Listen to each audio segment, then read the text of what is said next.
Well, if the Shroud of Turin is nothing less than the burial shroud of Jesus, it clearly couldn't have been forged in the 1300s. So where was it before that? Is there any evidence? Let's check it out. I'll be right back.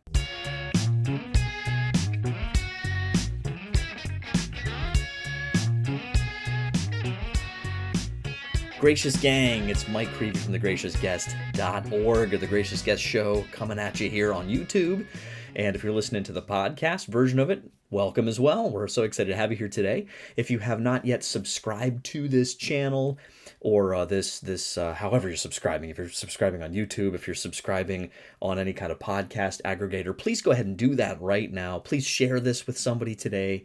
Like this content, leave us a good review. All those things really help get this material out to everybody, which is really part of a ministry that I'm conducting here to have these conversations about faith, about culture, about history, science, philosophy, movies, food. I'm going to go over some recipes here pretty soon too, I think. So the whole experience of our human life is so rich and full of expression and full of meaning. Everything is sacramental in a sort of small lowercase s way. Everything somehow is communicating God and God's will to us, and this is really what this channel is all about. So we routinely revisit this topic of the Shroud of Turin, and I'm excited that it's been almost a year actually since Joe Marino, actually at the time you see this, it'll be a year, since Joe Marino came on the show. We were talking about the carbon dating issues with the Shroud of Turin last time. Today we're going to look at more of the history side of it. Joe has been doing a lot of research to uncover all kinds of references to what could be the shroud, references to this cloth made not, this image made not by human hands. And so he and I go in kind of a deep dive here. He's going to go through a lot of references that he's been discovering. And one of the big key takeaways we mentioned throughout, and that I want to make sure that you know up front, is to please avail yourself of all of those links below. Various links to all kinds of Joe's research, research that many others have put together, some books, some other YouTube videos, all kinds of great goodies below. So that's a big kind of takeaway. You can think of this episode as sort of a hub, I think, for further investigation into some of these different theories about the journey of the Shroud. And I'm calling it Journey of the Shroud Part 2 with Joe Marino. Let's jump into it right now. Joe Marino, welcome back to the Gracious Guest Show. Thanks, Mike. Thanks for having me. It's funny, I just checked before we started here. The last time you were on was almost exactly a year ago. So I can't believe it's been that Oh, wow. that much time has gone by. It's pretty impressive. So, but yes, I've obviously with this channel, since we last spoke, there's been a lot of growing interest of people just wanting to hear as much as they can, I think, about the Shroud and a couple different angles on it. And I don't really hide from the fact that it's pretty much, I think, exclusively so far been people who are either, I don't know why I use the word convinced, but for one reason or another, people who are basically affirming that the Shroud is, in their estimation, the actual burial shroud of Jesus. So I haven't really approached any sort of more skeptical views specifically on this channel. I see it more as a hub. It tends to be, to get people information, and they can kind of do more research on their own. So we'll have some links. I have links below that you've shared with me and some others for folks that I just want to mention up front to check out, to go deeper into any of this. But basically, I wanted to have you back on. We talked specifically about more of the carbon dating issues and those kinds of things last time you were on. But you, of course, are always keeping up to speed with all this stuff, and I wanted to have you back on to just talk about some updates in general, maybe that you've come across, and then to get into some of these interesting theories, different theories out there about the whereabouts, right? If the Shroud is legitimate and it's not a medieval hoax, well, where was it, right, before 1350? And there's a couple very intriguing potential answers to that question. So we want to go ahead and just kick off with that. Okay. Well, for updates, my good friend Barry Schwartz will be having one of his, usually does 3 to 4 updates a year on the greatest Shroud website out there, which is shroud.com. And there's just been so much stuff lately, it's taken them forever to put this update together, which will probably come late June or early July. So I would encourage your listeners and watchers to get on Barry's emailing list to be notified of when his updates come out. And he doesn't sell or share his email list with anybody, so you won't be bothered by other people. You put you request to be on, and that's it. You just give them your email address. And then secondly, I send out a weekly kind of email alert about the latest news, and that's a good way to keep up with updates before Barry does his 3 to 4 year. And I do not share my email list either. People on my list are blind copied, so their emails aren't even seen by other people receiving it. And you can ask if you get on the list, you can ask to be removed at any time. So my email address is jmarino240 at AOL.com. You can just email me and ask to be added to the email list if you're interested in that. Sure. Also,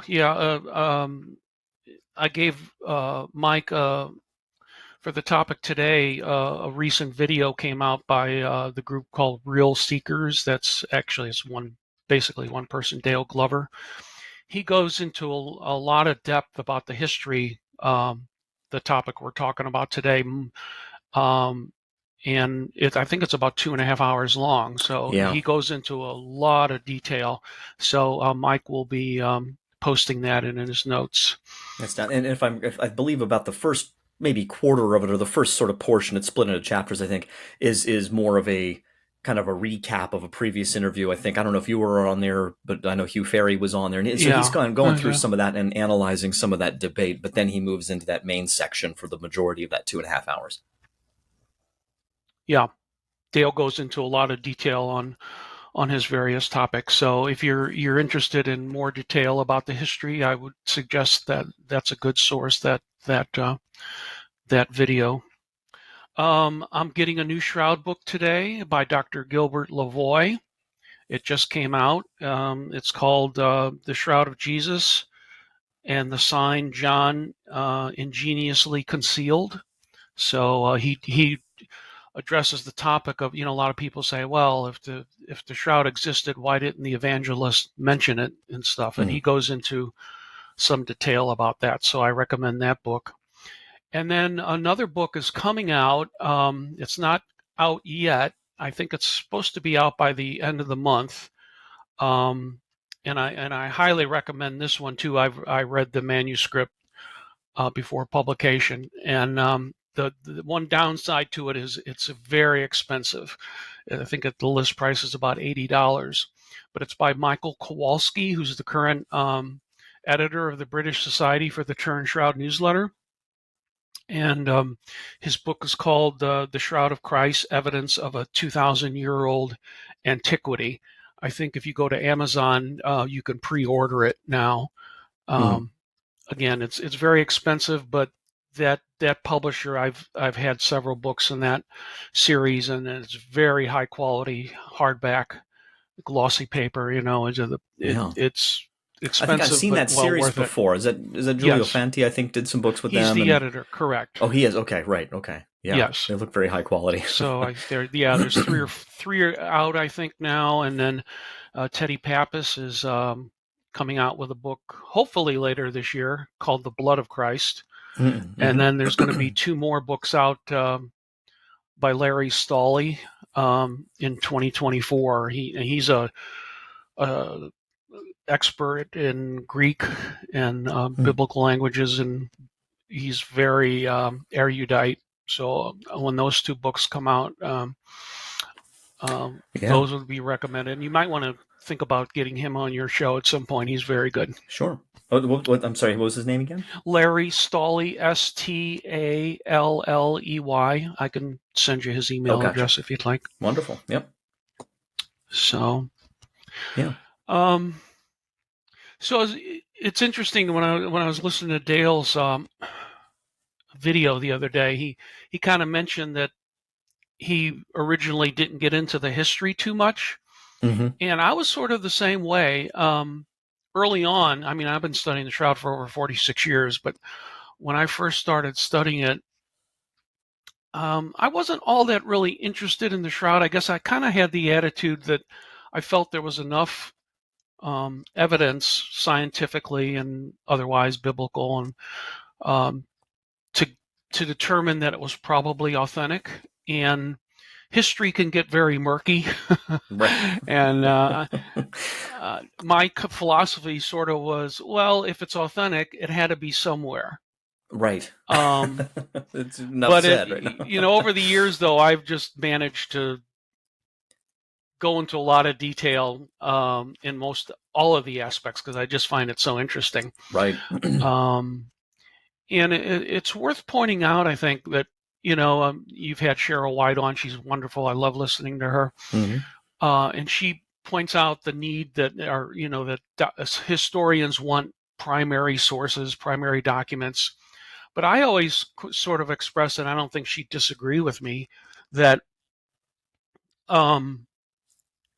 historical documents are great, but you're never going to get as many as you'd like, and you Mm-hmm. have to take into account that several factors, like the fact that two major libraries in antiquity were destroyed: Alexandria and Constantinople.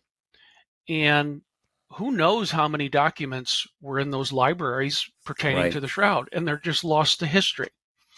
Um, and then another factor is that historical documents can be forged. You're sort of at the mercy of the writer. How accurate were they? They might have said some things that were exaggerated. They might have left some things out.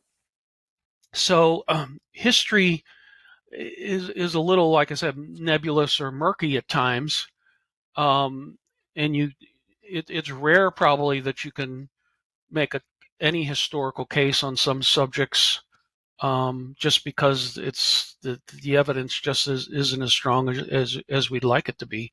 Mm. But I think we have to look at the history in the context of the overall evidence about the Shroud. Again, the science, the archaeology, the art history, um, theology, Right. and in that context, it's important to realize that we're never going to get as much evidence from the history as we like. But on the other hand, um, you want to look at history and say, well, is there any good evidence and that the Shroud existed? Mm-hmm. Now, skeptics will often just say in their writings or say on their podcasts or whatever that the Shroud, there's no record of the Shroud before the 1350s in Luray.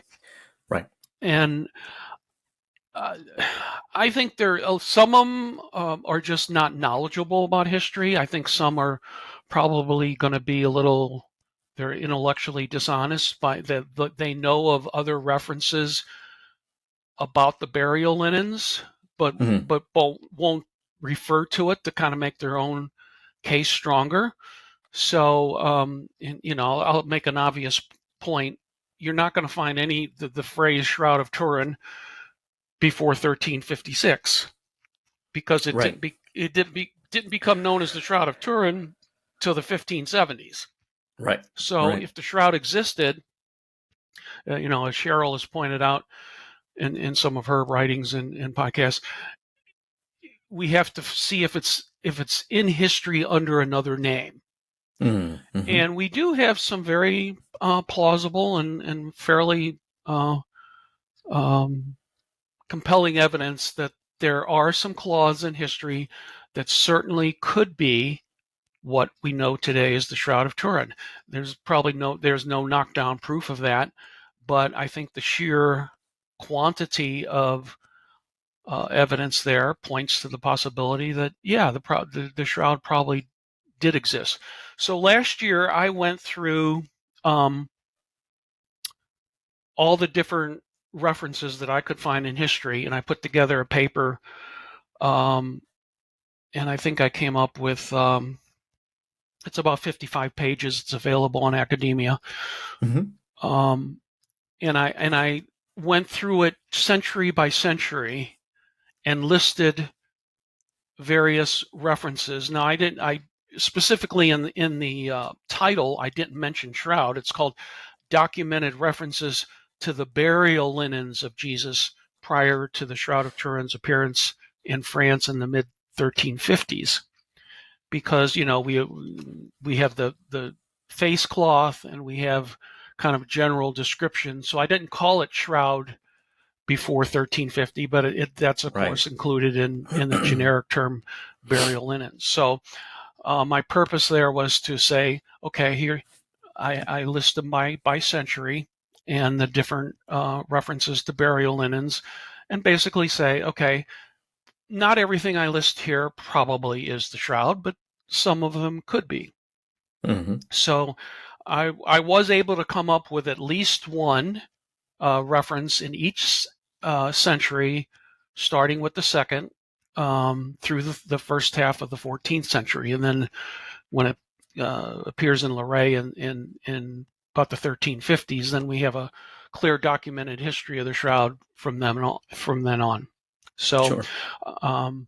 I thought we might just start at the beginning, because that's good. Sure. The beginning is always a good place to start. So That's Sound of Music, I think, right? Just sing that.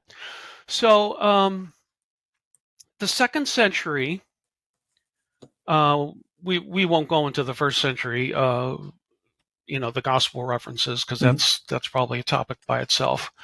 But starting in the second century, we there's a reference. We don't have the original of a work called the Gospel according to the Hebrews, and there's some of the ancient fathers refer to it, and we have snippets. Some Saint Jerome and other people kind of quote it. So we don't have the original, but we have references to it. So it's called the Gospel according to the Hebrews, and the main passage in there says, "When the Lord had given the linen cloth to the servant of the priest, he went and appeared to James." So very early on, second century, we have a reference in writing. It's called an apocryphal gospel. We have a reference to the linen cloth. And in my article that you'll find on Academia, I have a comments section in which I kind of expand on the reference. So I won't go into a lot of detail. We'll just kind of go over the main references without me explicating. But people can find additional information in my comment section in the article. Okay. Third century, there was a scholar named Evagrius Scholasticus, and he wrote something called the Ecclesiastical History. Well, that he actually he's from the 6th century. He's not from the 3rd century, but he wrote that in the time of Jesus, that the city of Odessa was protected by supposedly an image not made by human hands. That was sent by Jesus to King Abgar, yeah. who supposedly was the king. Now, there's some historical question. This is where one of the murky things comes up. Christianity, according to some scholars, Christianity didn't actually get to Odessa until, I think, sometime in the 200s or something like that, where most of the legend seems to indicate that Abgar was in Odessa at the time of Jesus. And there's a legend that he wrote to Jesus asking for Jesus to come and heal him. And Jesus supposedly wrote back and said, "I can't come, but I'll send a disciple to heal you." And supposedly the shroud is possibly was sent in that situation.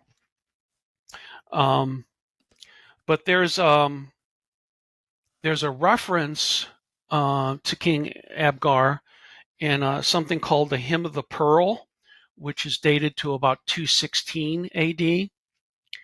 And that's sort of the beginnings of the Odessa image, which got fleshed out quite a bit more by scholars in the 20th and 21st centuries. In the 4th century, there was Saint Nino of Georgia. He spent a lot of time in Jerusalem, and he wrote that Jesus' shroud was supposedly first cared for by Pilate's wife, and also the evangelist Luke, and then it came into supposedly Peter's possession.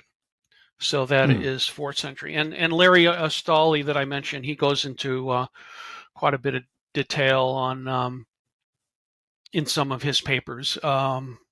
His site, by the way, is theincredibleshroud.com. Okay. And that's a great source for biblical / historical information related to the shroud. Sure. I'm making notes of all these.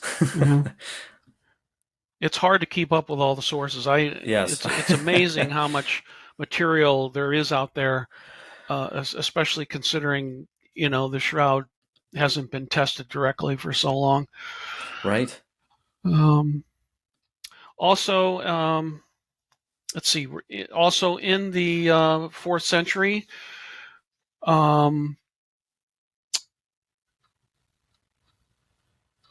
Pope Sylvester at a church council, wrote that the holy sacrifice of the Mass is to be celebrated on a cloth of linen consecrated by the bishop as if it were the clean shroud of Christ.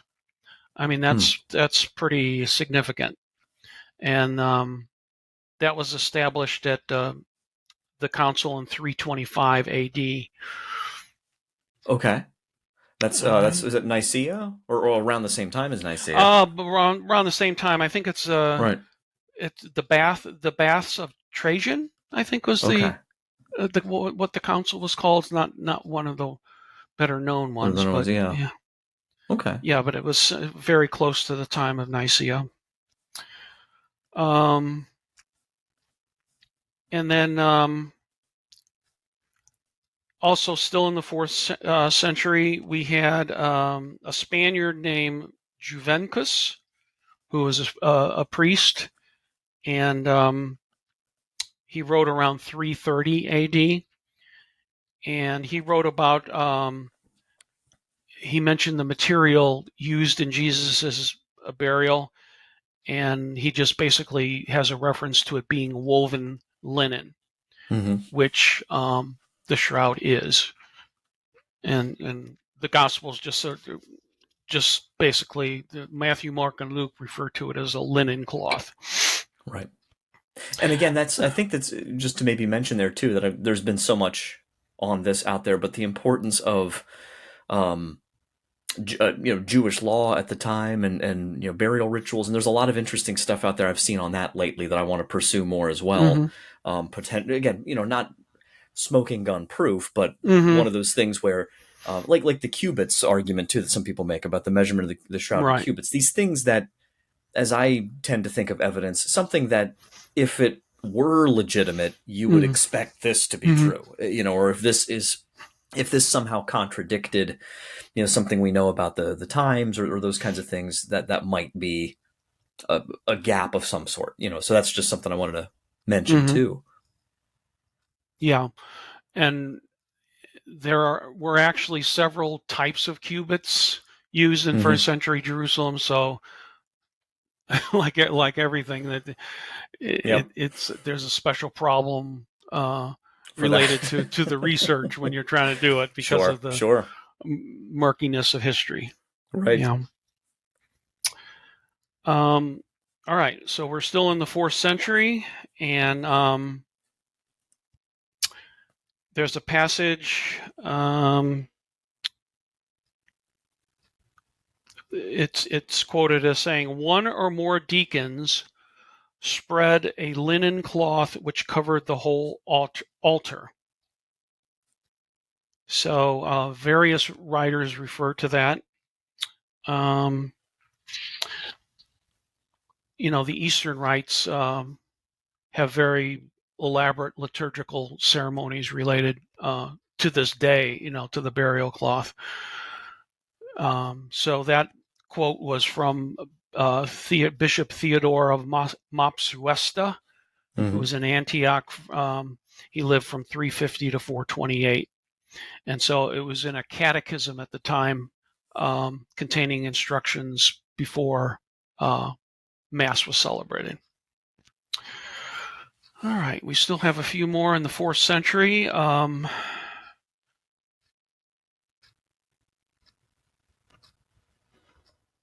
So in the year 362, there's a rather long passage. I'm not going to read the whole thing, but the emperor at the time, Emperor Julian, was in Antioch, and a fire struck the temple of Apollo, damaging its roof and a statue of the god.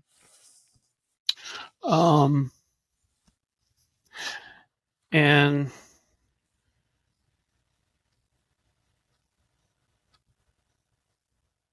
this one gets a little complicated, so I think we'll just move on to the next one. Again, people can read the comments section on that one in my paper.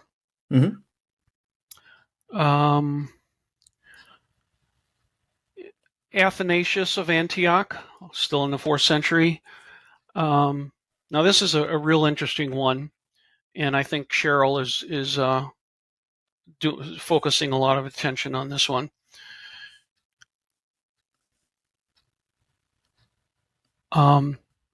In the paper, I have the passages, but one piece of information which we first find mentioned by Eusebius is brought to the attention of the fathers of the Second Council of Nicaea, 787.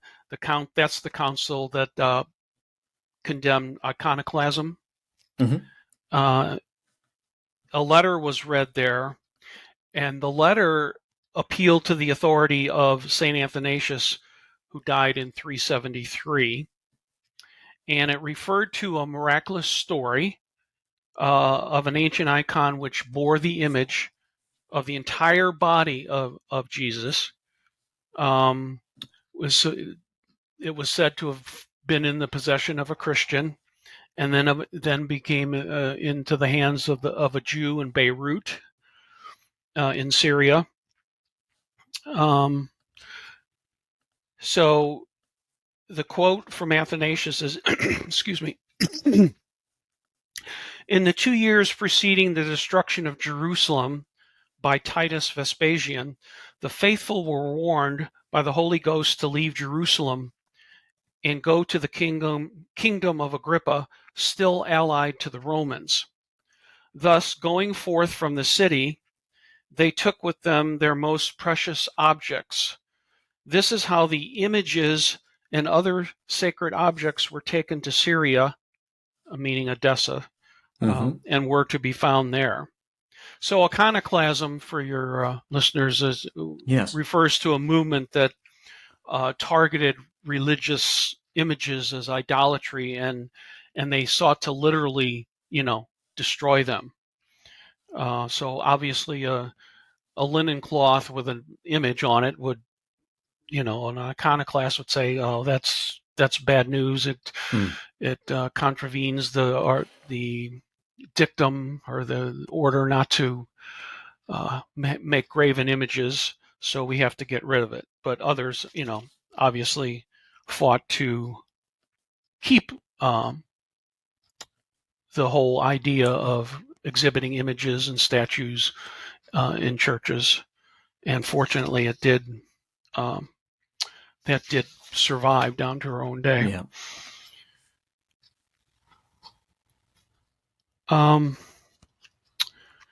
There's a writer called Saint Ephrem. That's Ephrem. And he goes into some detail. He kind of differentiates between the sindon, which is the Greek word for shroud, and the sudarion, which most people take to be the headcloth that John mentions in chapter 19, the separate face cloth, which a lot of shroud scholars and believe it to be called the Sudarium of Oviedo, which is kept in Oviedo, Spain, and we have a clear history of that going back to about 614 A.D. Yes. And briefly, that's another topic by itself. There are a lot of articles on Barry's site that compare the two, and a lot of Shroud scholars have studied both claws. Many of the Shroud scholars do believe that there's no image on the Sudarium of Oviedo, but just some blood stains, pleural fluid, things like that. And a lot of scholars do believe that they wrap the same man. If that's true, there's an important repercussion for that, which is that if we have a history of the Sudarium that goes back to 614, and it wrapped the same man, well, the C14 dating of the Shroud goes, is 1260 to 1390 supposedly. So that shows that it's at least off by 700 years. So, and of course we can get back. I write a lot about the C14 as well, and I think there's good explanations of why it was even older than that. So Ephraim wrote a bit about the difference between the Sindon and the Sudarian, and it's important to look at the Greek words and stuff. A lot of people just read their English translation of the Bible, and they see John mention strips, and they think Jesus was wrapped as a mummy, and that shows that the shroud's fake. Yeah. I mean, even by the first century, the Egyptians had stopped wrapping their dead like mummies. So the Jews never did. They always use shrouds and multiple other claws. So it's just really those that kind of put forth the idea that Jesus was wrapped by a mummy, or it's just they're using a bad translation and have done little research. And by the way, there's a Jewish scholar who died only about a year ago, Rachel Huck-Lilly. She wrote a whole book on burial customs in the Second Temple period, which the first century falls into. And her book was over like 600 pages. Oh wow! So, so something definitely worth checking out if that's a particular. Yeah, I think you can get. I think you can go on Amazon and get an electronic version for something pretty reasonable. I think it's only like $10, I want to say, or something like that. For the online version, the book itself is kind of expensive, but you can get an electronic version.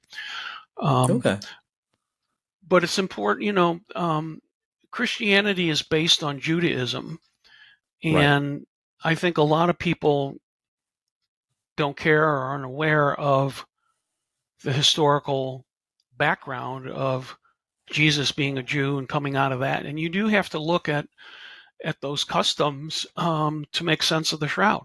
And when you do, there's nothing that contradicts what we find on the shroud, basically. Well, yeah, all that context is enormously important for sure. Yeah. Okay. So now we move to the 5th century, and there was a writer called Nicephorus Callistes, and he wrote that there was an empress called Eudocia, and she supposedly found the cloths from the sepulchre in 438 and sent them to Constantinople. That's according to one source. And then Saint Cyril, who was a patriarch of Jerusalem between 412 and 444, he wrote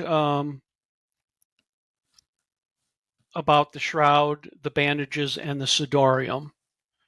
So again, multiple claws. It's Yeah. likely that as far as the Sidarium again goes, it was probably put on the cross, and then when they took Jesus to the tomb, they would have discarded the face cloth, put it off to the side, and then did the temporary burial within the shroud. And then Sure. they probably used.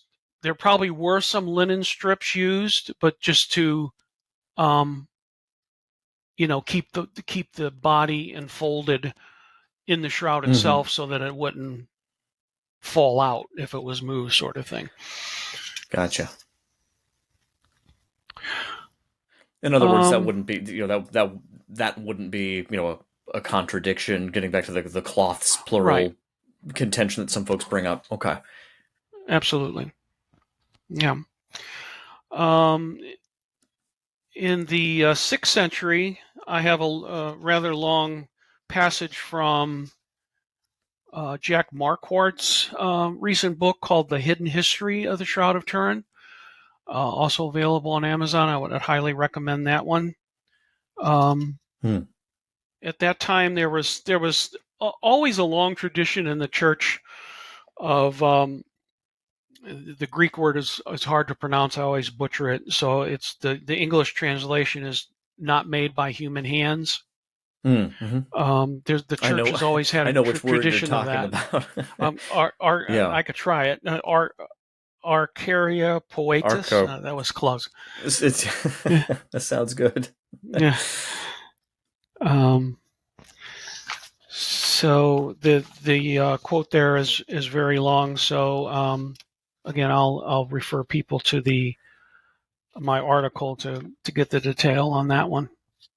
But that's a phrase you see showing up in one form or another down Yes. through the history of it. This idea that Hmm. again, it's not maybe not a scientifically precise term, but one that shouldn't just be dismissed Right. because of that. Because I think there's something to be said there that like people.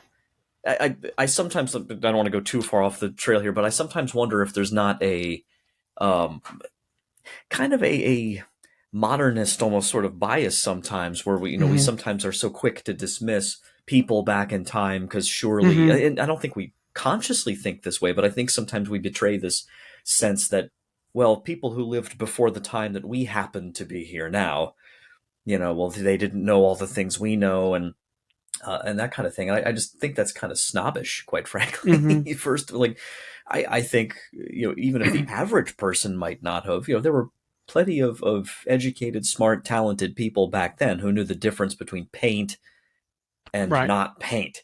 Just like who would be if this image did Yeah. exist as we believe it did back then. What would they think looking at it, especially with these bizarre characteristics that we're only starting to really unpack recently. So that's just something I wanted to throw out there that, not made by Yeah. human hands, I don't think is a phrase we should just so Right. quickly dismiss. I think that's Hmm. something to ponder right there. Yeah, and I think another probably sin of the modern people is that we assume that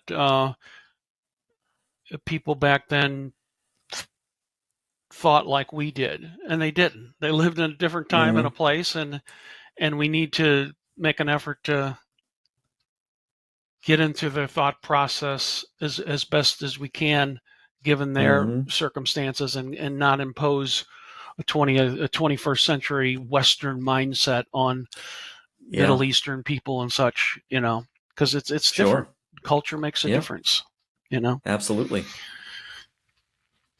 So, um, and Ian Wilson's 1978 book was one of the first big sources available, especially for Mm-hmm. the Western. Speaking of Western, yeah, people in the West, a lot of people didn't know about the Shroud very much until Ian Wilson started writing, and his books and articles started being Mm-hmm. spread. Um, and so he wrote quite a bit about the Abgar legend as well, and he says he's referring to Abgar here. Um, And he asked to wash himself, and a towel was given to him. And when he had washed himself, he wiped his face with it. Now, this is referring to Jesus, of course. Mm-hmm. And his image having been imprinted upon the linen, um,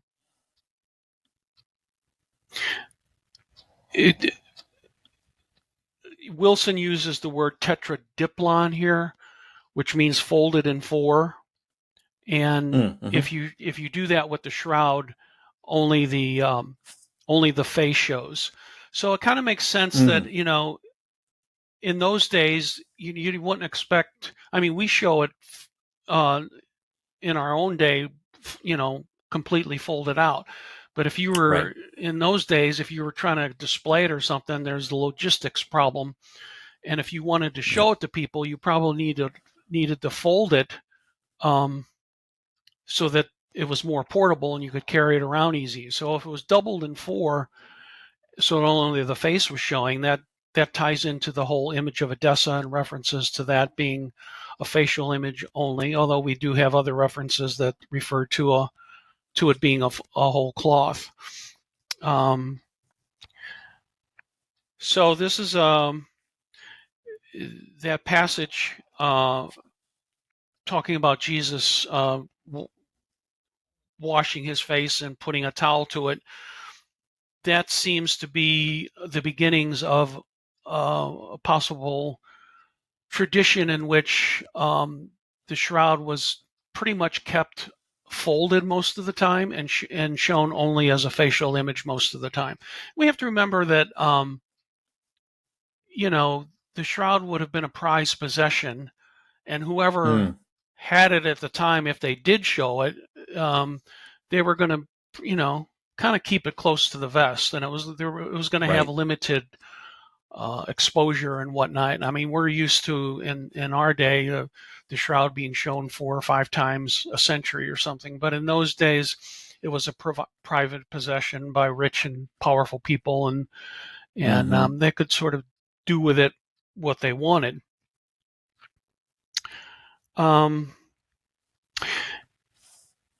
There's a reference in a book by Monsignor Giulio Ricci, who was an Italian priest that studied the shroud for many decades. And he talks about during the reign of Justinian, who reigned from 527 to 565. There was supposedly a silver gilt cross made to the shape of the body of Christ, according to the measurements taken by persons entrusted by whom he sent to Jerusalem to measure the height of Jesus. And it actually comes close to the dimensions we do find on the shroud. So, which I've seen different estimates on that. Is it 5'10", 5'11" is what I've seen the most? Is that? Yeah, you generally see 5'10" to about 6 feet, depending on, there's a question about the stretching of the cloth and that sort of thing. Sure. And he probably weighed about 175 pounds or so. Okay. Now, and again, people say, "Oh, that's too tall for a first century Palestinian." Well, not really. I mean, they have found graves with Jewish skeletons in them from that period, and they find six footers there. I mean, it was somewhat large, but not totally out of the question that somebody could have been that tall. There's always outliers. Yeah. For sure. Yeah. So in 544, Emperor Justinian I initiated like 6 years of processions of a not made by human hands image of Jesus on cloth.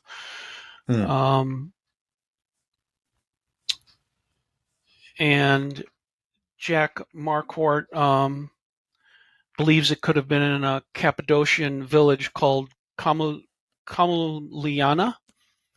And he wrote, "Legend always has to justify the images belonging in a particular place. If the image shows up in a God-forsaken hole like Camuliana, it seems clear and right to everyone that it belongs in Constantinople and should be transferred there to the capital of the empire. Legends have always served the purpose of clarifying and legitimizing questions of possession. So even with legends, there's usually always a kernel of truth within a legend, even if it's not Sure. 100% accurate. But Right. Yeah, they're it's based hard on to something. sort out. Right. Cheryl was talking about a little bit about Cheryl White, with the art question work of the depictions. Why these specific features in these specific places. Like it's at least begs the question a little bit of why. Yeah, I liked her point about why the whole point about why is the image of Jesus always so uniform, basically from about the 6th century.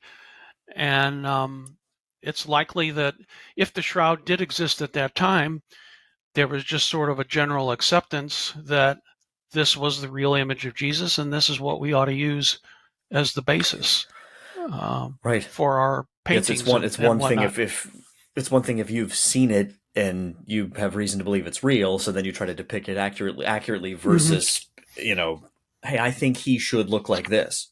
Yeah.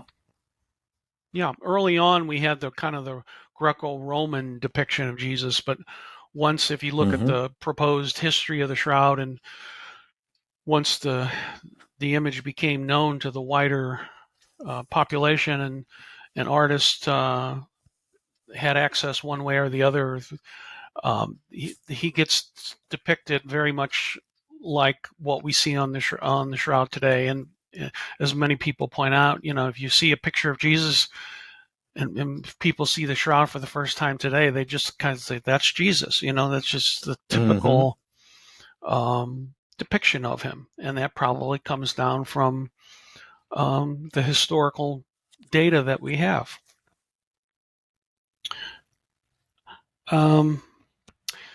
Evagrius was a Syrian historian, and he wrote a text in 544 describing how Odessa tried to repel an attack from the Persian king Khosroes, and he writes, in this state of utter perplexity, they brought out the divinely made image not made by human hands, which Christ our God sent to King Abgar when he desired to see him.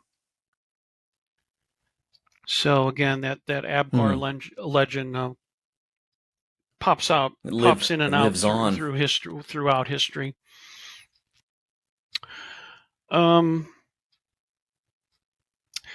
There was an anonymous writer in 570 from Piacenza, Italy, and they wrote, it is said that in this place there is the sudarium that was placed on the head of Jesus. So that may be a reference to just the face cloth and the thus face cloth itself. The sudarium of Oviedo. And it always kills me that people say, oh well, the Gospels mention 2 claws and the shroud's only 1. Therefore the shroud has to be fake. Well, it's like, well, don't you think over 2,000 years the 2 claws might have been separated? Right. I mean, there's sometimes there's just very little common sense used in logic. But I don't want to get off on that tangent. There's that whole hypothesis too that Dr. John Jackson has shown about that strip down the side that's clearly been sewn back on to the cloth, and that could have been used as a binding mechanism that then when it was undone was sewn back on. So there's different possibilities there too. Yeah, I tend to think that it was sewn back on at the time of manufacture. I can't imagine that if it was cut off for strips or something, that somebody was talented enough to to be able so accurately sew it back on. So I think that was probably, that's just my opinion, that it was done at the original time of manufacture. But you'll get other different opinions on that, of course, from different people. All right, there was a bishop of Paris named Germanus, and he said this is 6th century still. He says, the corporal upon which one places the offering is of pure linen, because the body of the Lord was wrapped in pure linens in the tomb. So again, we see another connection between liturgy and the shroud. So the existence, the supposed existence of the shroud seemed to translate to using an altar cloth. The corporal, kind of in relation to the altar cloth, is sort of proportional somewhat to the size of the sudarium is related to the shroud itself. So you got shroud, altar cloth, sudarium, corporal. Okay.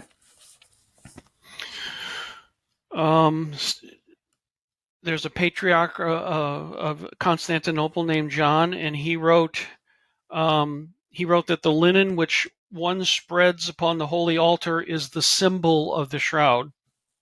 And again, that was very common among ancient Latin and Oriental liturgists. There's just so much detail. I'm amazed when I see people like Cheryl White and Jack Marquardt come on programs. They've got all this stuff in their head, all these names and dates and relationships, and it's like, how in the world do you keep all that in your head? That's a good question. I always have to refer to my notes, and I understand about 1/100th of what they know. Well, to each his own, I guess. Different skills and talents.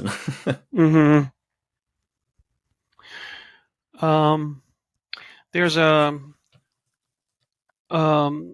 historian and classical scholar named Mark Guskin, who's originally from England. He lives in Spain. He's involved with the Sudarium of Oviedo. I think I've seen him before in a program. Yeah. He wrote a book called The Burial Clause of Christ, and he wrote one of his books on the Odessa images is pretty expensive, but you can get the gist of what he's saying in some of the more financially obtainable works of his, and that one of them is called The Burial Clause of Christ, that was published in 2000. And he's one of those scholars that does believe there is an apparent close correlation between the sudarium and the shroud, and he does believe that both are authentic. Okay, there was a long passage there. I'm going to skip because it's very detailed. Excuse me. So we'll move to the 7th century. And Jack Marquardt in his book mentions an emperor named Heraclius, who became emperor in 610. He has some details that the emperor supposedly recaptured several Passion relics taken from the Holy Land, including the Holy Lance, the Holy Sponge, and a portion of the True Cross, and brought them to Constantinople. I think a lot of these other relics are questionable at best. I think the shroud and to a lesser degree, the sudarium are pretty much in a class by themselves because they've had so much study done on them. And in fact, the shroud is probably the most intensely studied artifact in human history in terms of the number of hours. I see skeptics rail against that, but I don't think that, at worst, it's probably in the top three of objects, Right. Like the even if most it's number intensely. 2 or 3. Yeah. Right.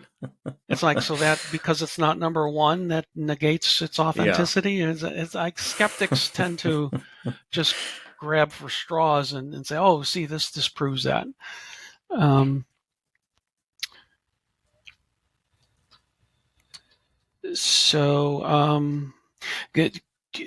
Jack mentions we often hear of the image of Odessa, but Jack mentions quite a bit, and I have to admit I had never really heard much of it, if at all. He says there's something in history called the image of God incarnate, Hmm. and I haven't he heard has that. very uh, some varied theories or that are kind of opposed to the image of Odessa. Um, Hmm. I think there's something to be said for all of these theories, but Jack even he goes through the different theories of where the cloth could have been, and he mentions points against it. And to Hmm. his credit, he mentions his own theory and he mentions points against his own theory, which is Hmm. the mark of a good scholar. You Sure. should try to disprove your own theory. You know, Hmm. 7th century Saint Braulio, who was the bishop of Saragossa in Spain, um, and there's a text that refers to the blood being reassumed by the risen Christ. And then there's also a mention of the apostles keeping it, the shroud, for as a relic for future generations. I think we also have to remember that the shroud would have been considered an impure object strictly from the Jewish point of view, Yes. and normally I, f- I you forget who I just wouldn't heard talking about that. Yeah.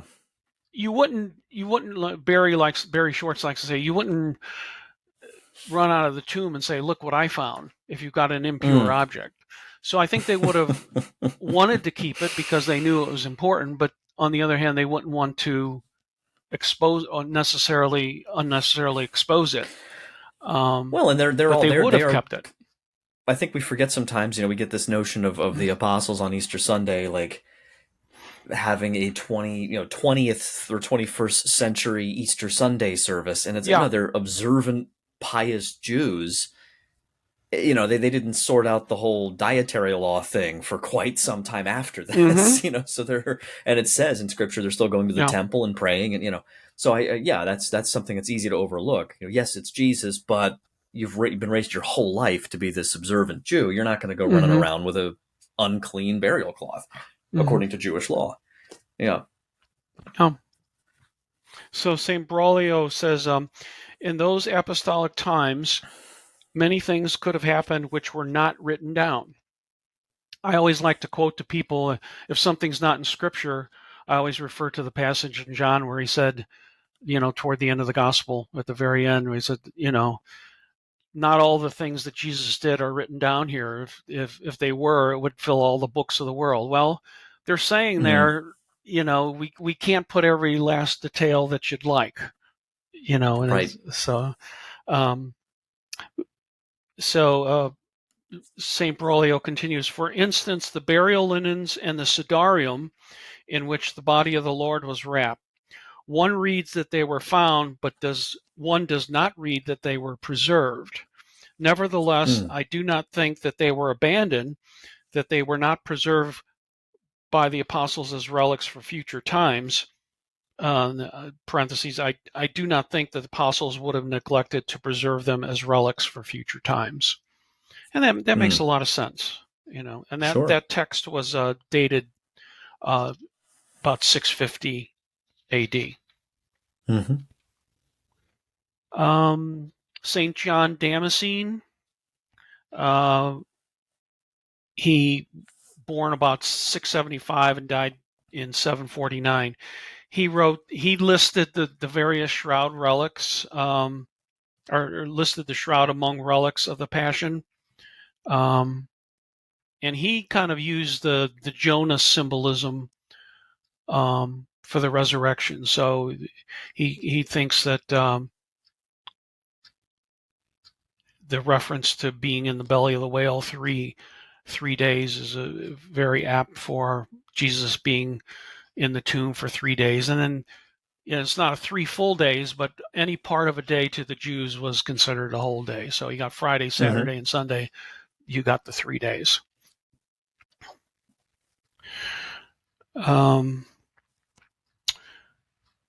In the early 680s, there was a Bishop Arculf, and he was shipwrecked off the Scottish island of Iona. And he told the abbot of a monastery there that he had seen in Jerusalem the Sidarium of our Lord, which was placed over his head in the tomb. So that's probably our Sidarium of Oviedo. But it should be noted that a lot of scholars think that the whole story is suspect. Again, the murky aspects of history. We're going to have to invent a time machine at some point and see if we can go back and verify some of these things. Shortcut a little bit. Jack Marquardt also mentions an important council held in 692, Quinisext, Quinissext, again, one of the lesser known councils. There was a canon 82, and which mentions the knowledge of an image of Jesus which evinced his humiliation and engendered thoughts of his passion and death. And then in 692, the Emperor Justinian minted a gold solidus coin bearing a Pantocrator type image of Jesus, which seems to have been derived from the shroud. There's a lot of work being done by Giulio Fanti, and there's a British numismatist named Justin Robinson who's done a lot of work. I've had him on a couple times. Yep. Good. Yeah. And I think the whole art history, I think, is an important aspect. I think a lot of people ignore that, but circumstantial evidence is important. I mean, in the United States, yes. you could get convicted of a crime based on circumstantial evidence. Right. But it seems like when it comes to the shroud, everybody wants, okay, where was it every second? Most of the objects we have, historical objects we have in museums, nobody knows where those were every second of its existence. But people tend to put special parameters on the shroud and make, want to have proofs way beyond what they require for other historical objects. And I think that's, of course, related to the whole question of the repercussions of an authentic shroud, especially if you're an agnostic or an atheist. An authentic shroud is going to cause you some discomfort. So you're going to probably just grab on to any possible argument that seems to fit, and that'll sort of alleviate some of your anxiety if you can just ignore it or say, oh, it's obviously a fake. But once you get, as one who has studied the shroud for over 4 decades, I think you'll find that the more you study the shroud, the more questions you have, and granted, we don't have full answers, and we don't have 100% proof, but it sort of beckons. I think that the shroud beckons one to keep studying and look for answers. And I think God left it for us as a tool to keep us searching. And I think it can make faith more real. I mean, I saw Myra Adams. Oh, yeah. When she was on with you the other day, she made a good point. that the Gospels are just sort of so matter of fact and brief in the details. But when you see the shroud and you can see actually the details of the scourging and the wound in the side and the helmet of thorns, it really puts some meat on it and makes it more real. And I think the first time I saw that face when I saw my first book in 1977, it's like I was just captivated by that face from the first second I saw it, and it's just never let go. I Right. mean, it's just an amazing relic. Absolutely. And so many people can attest to that same kind of Mm-hmm. experience, the mystery. Mm-hmm. Yeah. Let's see. So we're toward the end of the 8th century. Now we do finally get to the Council of Nicaea, the Second Council of Nicaea, Mm-hmm. and Stephen the deacon read aloud something called the Sermon of Athanasius, which was a text that he ascribed to the 4th century Bishop of Alexandria. And let's see. Well,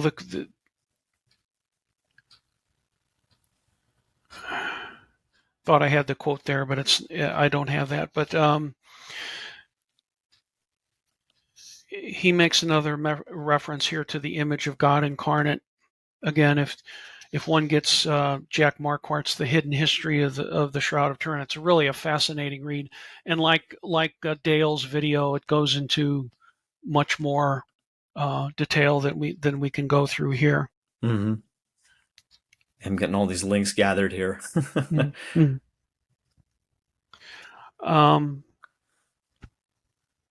9th century, there was a work called On the Holy Icons by St. Theodore the Studite.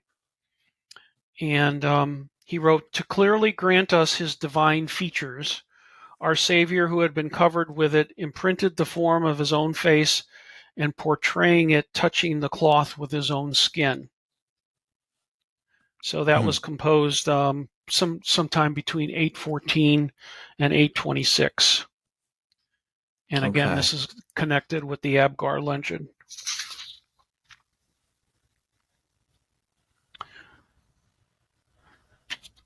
There's just so much here.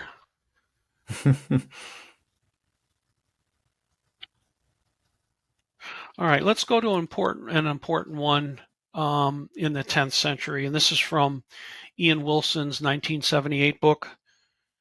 And Ian's, I think, got 3 or 4 books on the Shroud, and he's working on another one, which will probably be his last. I think I've heard he's been really like picking things apart for a while and prepping something big. That's what I've heard. I've never spoken to him, but yeah. Yeah, I email him once in a while, and he's hoping to have this new book completed, the writing of it at least by the end of August. So hopefully we'll maybe see it sometime early in 2024.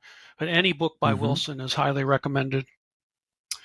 So there's a famous passage there that one will see in most Shroud books and articles about the history, about what Robert, the chronicler named Robert de Clary, saw in 1204.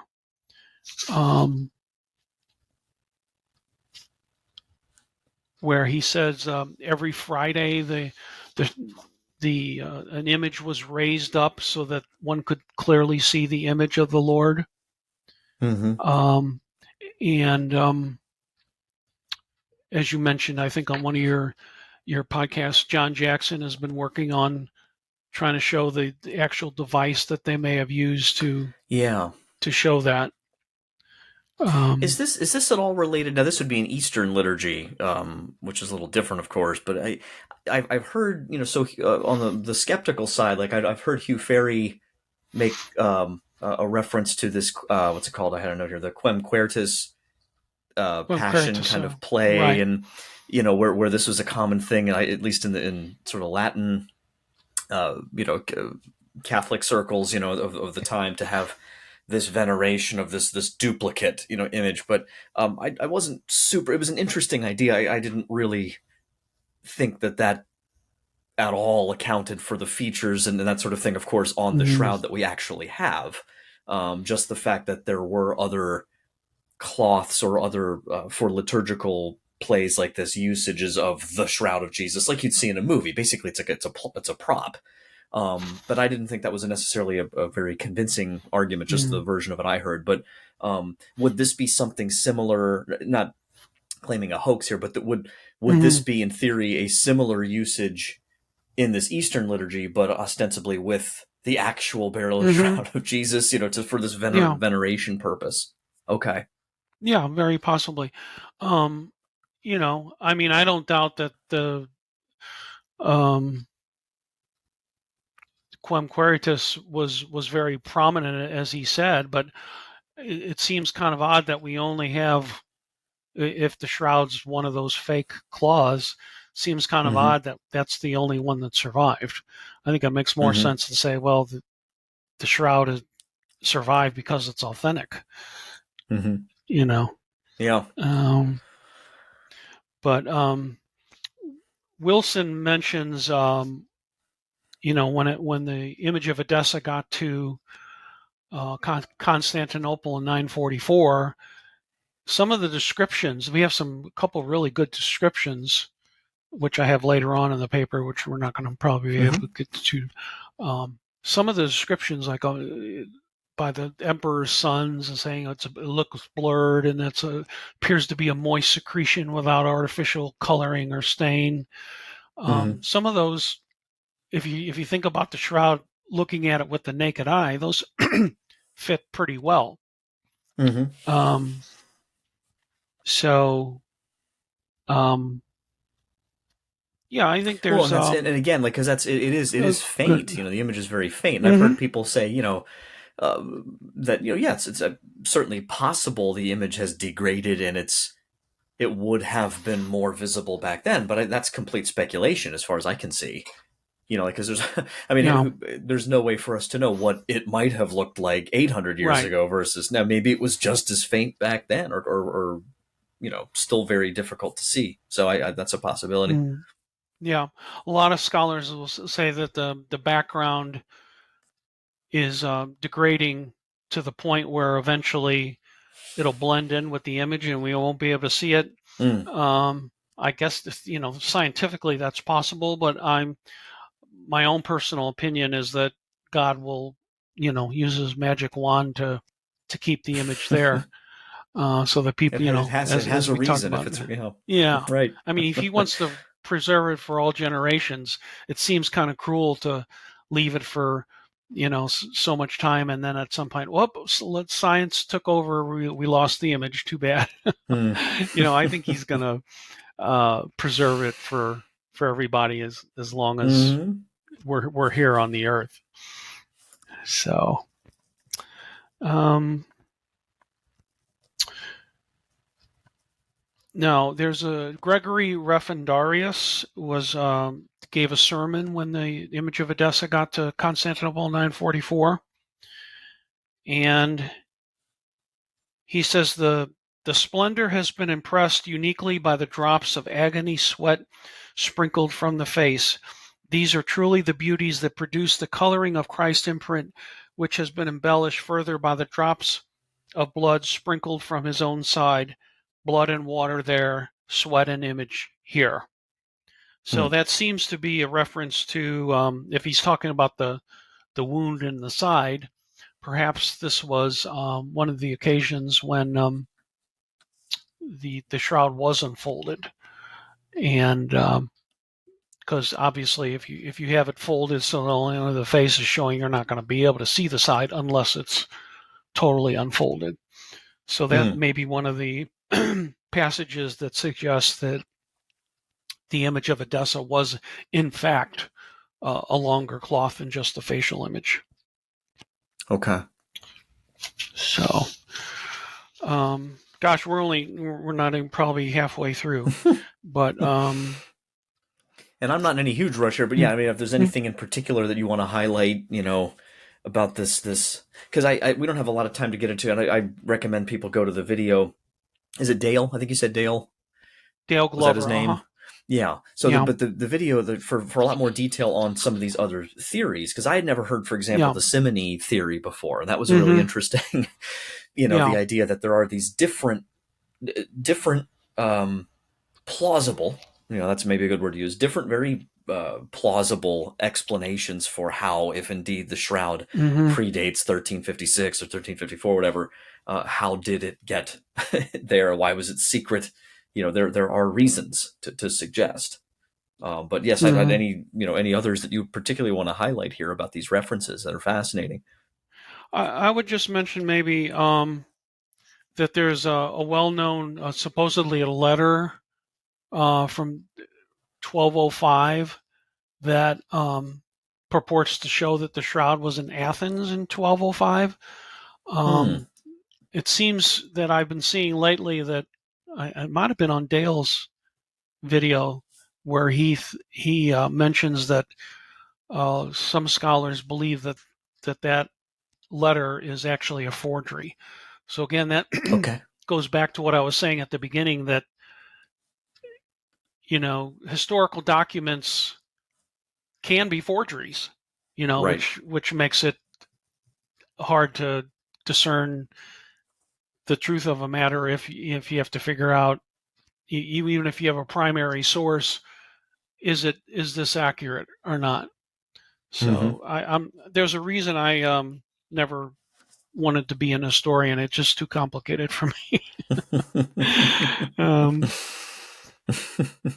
but hopefully, I assume you will have the link to my academia paper. I forgot, didn't actually send Yes. that to you, Yeah, and but if you don't, right, and um, I'll get that in there. I was just doing some searches here in the background for mm, some of the books that you've mentioned, the Shroud Wars, Dale's link there, and his channel is great too. And like I said, I was saying to my wife this morning, I said I'm very blessed here that there's such an interest in this topic for a lot of different reasons for people, mhm, and that this channel, which I do a lot more than just this too, but this is definitely a mhm, very important, I think, part of the ministry, so to speak, getting people kind of connected, right, to the to each other, to these links. I don't remotely pretend to be an mhm, expert on any of these details at all. So I don't normally have a lot of mhm, personal contributions to any of this, but I'm just delighted to mhm. be able to talk with folks and to bring these resources together for everyone to check out. Um, and so yeah, I don't know if is there anything else in particular, Joe, you want to share this go around here, or just direct people to the links and Um, other upcoming things, yeah, anything you got going on? I think we can maybe start to wrap. There are some other things, but Sure, I think we can sort of start to wrap up. But as far as your, sure. contributions, you're doing a great service by No, thank you. interviewing the various people that you do, and we're a very video oriented society, so Hmm. I think a lot of people do prefer to watch an hour of video as opposed to digging into a peer reviewed scientific journal or a historical treatise on something related to the shroud with all these weird names and relationships and dates that most people have trouble relating to. But Yeah. yeah, it's incredible how many. Poor Barry, it's just like he's in his next update. He's going to have, like, I think he told me the other day, he's got 8 pages of videos already just for this Oh, update. jeez. Um, Oh my goodness. but you Wow. you have some. You're starting to get a good background, and you're starting to lecture, and as I say, the more you study it, nobody goes into the really, or at least they shouldn't go into it thinking I'm going to, come up with the definite um, answers for this. The be they're all not. end all. Hmm. You're not going to find them. We're all Yeah. going to be searching, but it's a worthy endeavor, and Sure. I think it's the nature of the shroud that. Um, like Cheryl often says, that it doesn't want to give up its mysteries, but that doesn't keep us Yeah. from trying to find out as many about them as we Yeah. can. And if it is authentic, it's worth the effort. I mean, if it's the authentic Absolutely. burial cloth of Jesus, um, it's worth every second of my time. I've spent thousands of hours personally. I asked John Jackson about, I think, 5 years ago, how many hours he thinks he has spent on the shroud, and I think he told me back then that he personally had spent about 40,000 hours in his life studying the shroud. So you can, by now, it's probably up to 60, 70,000, because Yeah. Wow. he's retired now and pretty much works on the shroud full time. So Yeah. it's a fun. I have to mention uh, a fiction novel that I read some time ago, um, and one of the characters in the book says, "I'm not sure why everybody in the world isn't obsessed by the Shroud of Turin." Which I got a chuckle out of that, because I'm in that group that spends an inordinate amount of time Sure. studying it. But I think it's worth the study. Obviously not everybody can do that, wants to do that, or Yeah. can do that. Uh, but I'm enjoying myself. I will do it the rest of my life, and Yeah. hopefully we can come up with a few more answers before we pass on Yes. our torches. Well, there's a whole new generation of folks too coming up, I think, that are Mm, gonna mm, leverage, right, that mm, expertise, that technology expertise, the mm-hmm. scientific, the historical, all of that. Yeah. Yeah. Can I mention one other thing? Please. Yeah. I'm gonna I'm gonna be presenting virtually to the Mexican Shroud Center in late Okay. August, an updated version of my theory on actually my and my late wife's theory on the invisible reweave, Yeah. and I will have an hour for that.